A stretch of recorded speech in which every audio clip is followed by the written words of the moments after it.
জোর কদমে বেশ তালে তালে বেজে চলেছে একটা যন্ত্র, ডুক ডুক ডুক ডুক শব্দ। আর সেই ছন্দেই ঘাড় দুলিয়ে চলেছেন কয়েকজন। গ্রামের মাটির দেওয়াল ভেদ করে ডুক ডুক সেই শব্দ পৌঁছে যাচ্ছে গৃহস্থদের কানে। শুনেছেন এমন শব্দ কখনো? জানেন কি এই বাদ্যযন্ত্রটির নাম? আগেকার দিনে গ্রাম বাংলায় শোনা যেত এই শব্দ। ডিজিটাল যুগে এখন এমন শব্দ আর পাওয়া যায় না বললেই চলে।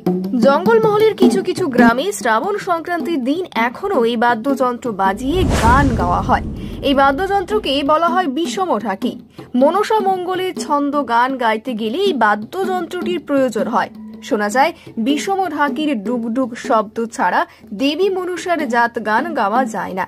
প্রত্যেক বছর শ্রাবণ সংক্রান্তিতে গ্রাম বাংলার ঘরে ঘরে পূজিতা হন মা মনসা। সেই সময় গাওয়া হয় মনসার ভাসান বা ঝাপান গান। জঙ্গলমহলের বিভিন্ন গ্রামে মূর্তি স্থাপন করে ঘট বসিয়ে দেবী মনসার উপাসনা করা হয়।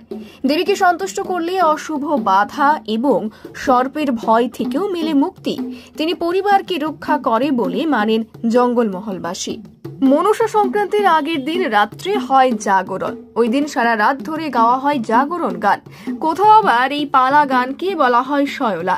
এই পালার বিষয় হলো পদ্মপুরাণ বা মনসা মঙ্গল। জঙ্গলমহলে মনসা পূজা উপলক্ষে অনেক জায়গাতেই মনসা মঙ্গল গান গাওয়ার রীতি প্রচলিত আছে।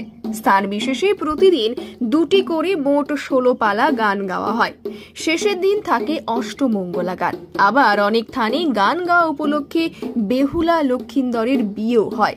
ঝাড়গ্রামের বিনপুর 1 নম্বর ব্লকের নেপুরা বিলাটিকরি অঞ্চলে শ্রাবণ সংক্রান্তি বা ভাদ্র সংক্রান্তিতে বা বিশেষ দিনে মানত উপলক্ষে মনসার ভাসান গান পরিবেশিত হয়। এই বাদ্যযন্ত্রটি সারা বছর তোলায় থাকে। শুধুমাত্র শ্রাবণ, ভাদ্র এবং আশ্বিন মাসের সংক্রান্তির সময় ঝাপান মনসা, ডাক মনসা, বিশ্বহরি মনসার পূজা হয়, তখন এর ব্যবহার করা হয়। অন্যান্য বাদ্যযন্ত্রের মতো সারা বছর বাজানো হয় না, শুধুমাত্র মনসা মঙ্গল গাওয়ার জন্য বাজানো হয়। জঙ্গলমহল অঞ্চলের মানুষ জাত গান নামে